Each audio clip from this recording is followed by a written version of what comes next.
Welcome viewers to the latest edition of Casino Life and Sports Betting Operators podcast.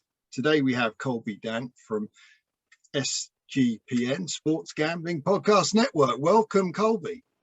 Thanks for having me. I'm excited to jump on the show and, just talk sports and sports gambling. And hopefully, the listeners out there will dig Sports Gambling Podcast Network. And, hopefully they can go grab the app in the App Store and Google Play Store, SGPN. It's a free app, and I'll get more into that as we start talking stuff. But thanks for having me. I really appreciate you making time for me.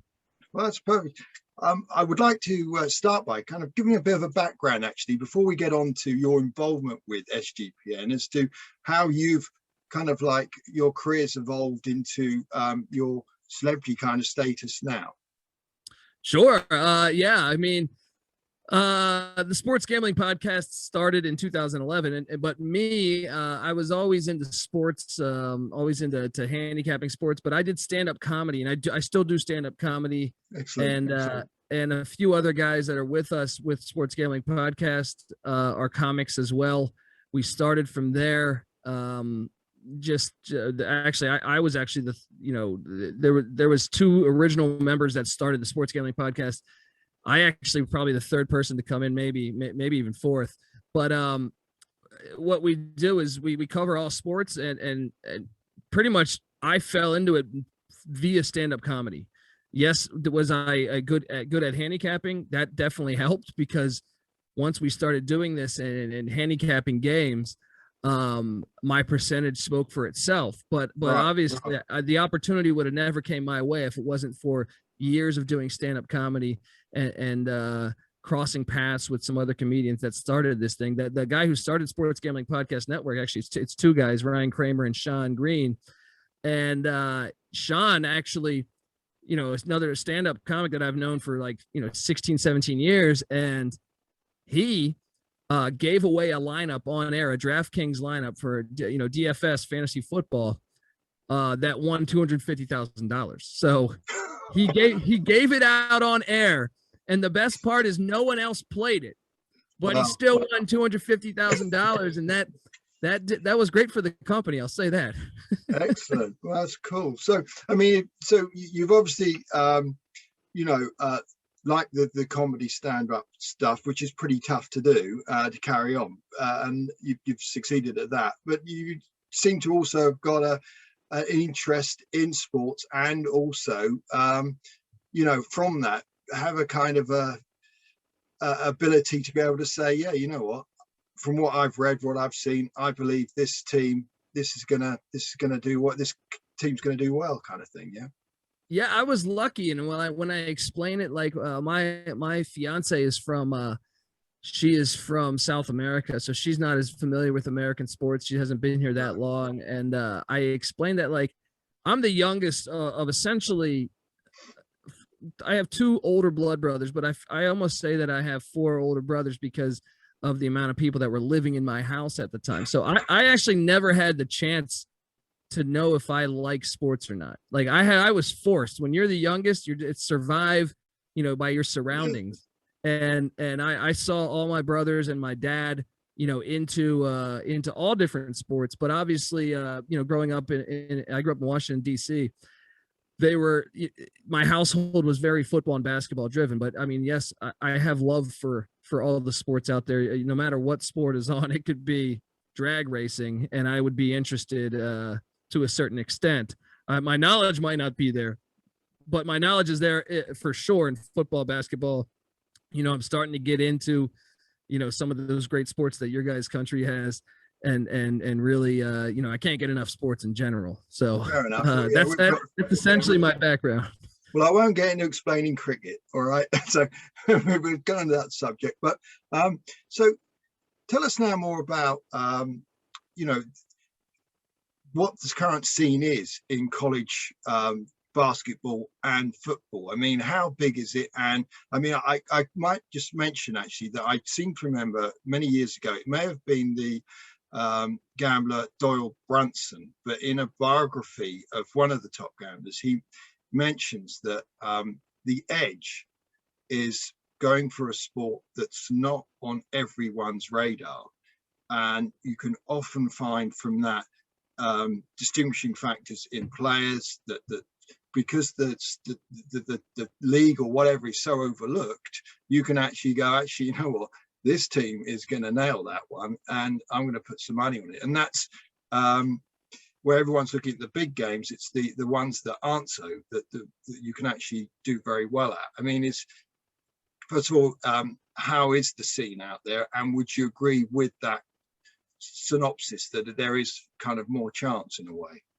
100%. I mean, I cover look, NFL is fantastic. I can't get enough of it, but I find it the hardest to handicap. I mean, I say that, but I still have a 20-10 record on the season right now. But college football and college basketball, first off, in America, a lot of Americans are attached to their university that they went to.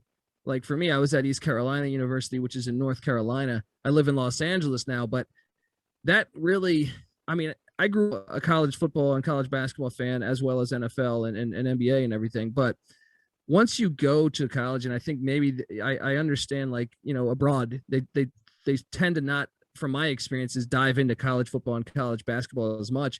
But I think a lot of that is because they didn't go to school in America, at the university. Because once you go to the school and you understand the tailgate experience, or once you get, really into the traditions and that game, that's where you will really, I find that most Americans connect to the college game on that level.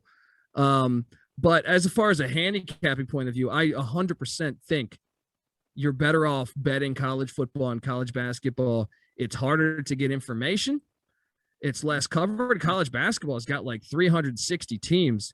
So I actually think just doing the homework on 360 teams, there's way more air. There's way more air for, hey, could I, so if you're following the game closely and what, I'm part of Sports Gambling Podcast Network, but also I host a show called the College Basketball Experience, a College Football Experience, as well as, other shows that we're on. But those, me and a couple other guys handicap every single game. We give it to you for free on the SGPN app, which you can download for free. But we've been doing this for 4 years, picking every game, and we've never had a losing season.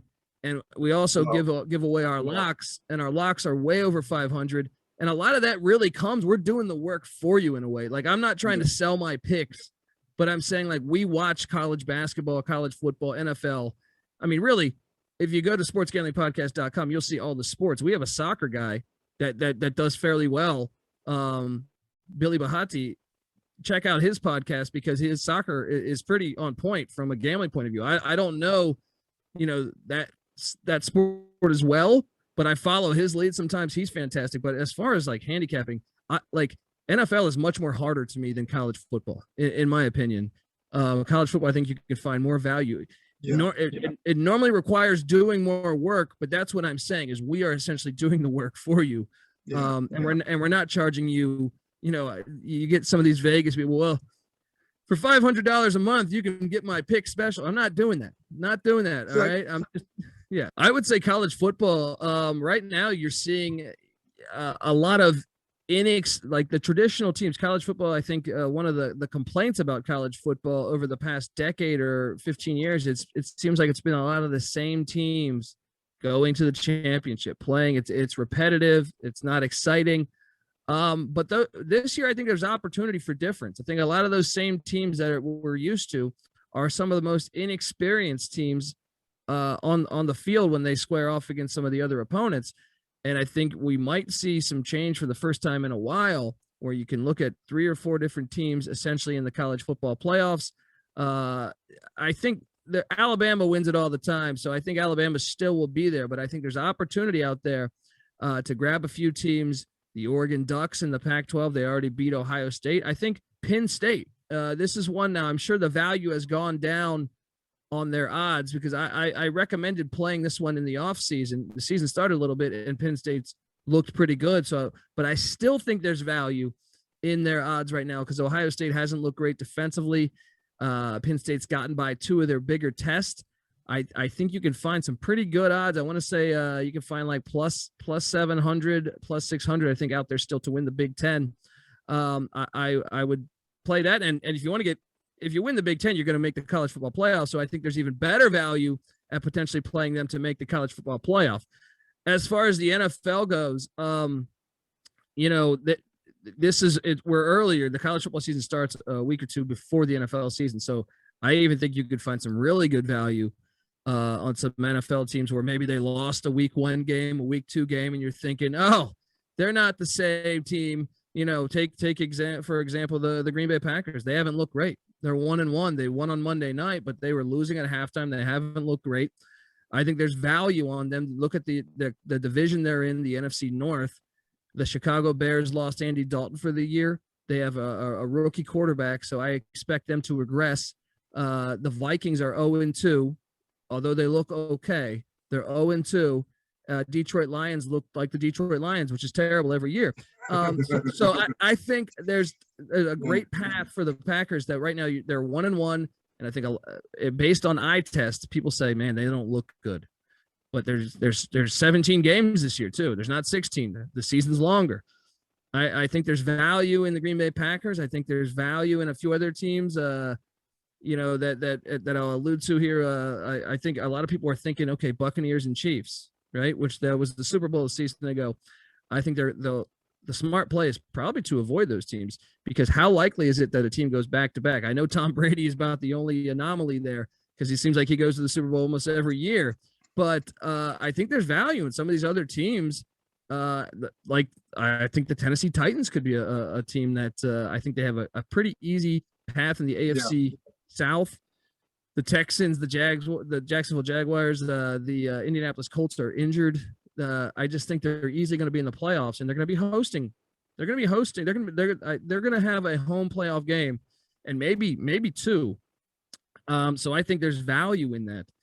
Chase those trends. The Las Vegas Raiders look pretty good at the moment. I mean, they're not going to be good value because they're really highly talked about, and they're looking good. And there's a buzz. There's a buzz about them. I was in Vegas. We recorded the SGPN. We're invited. We actually fabulous stadium by looks of it. I mean, that looks incredible. It's incredible. I mean, you got to check it out if you get the chance. Well, I saw it being built over the years, but so, yeah, I bet. Can't get there at the moment, but yeah, hopefully next year. Definitely. But no, I mean, there's a buzz about that team in town, and I think their home environments are going to be an advantage for them.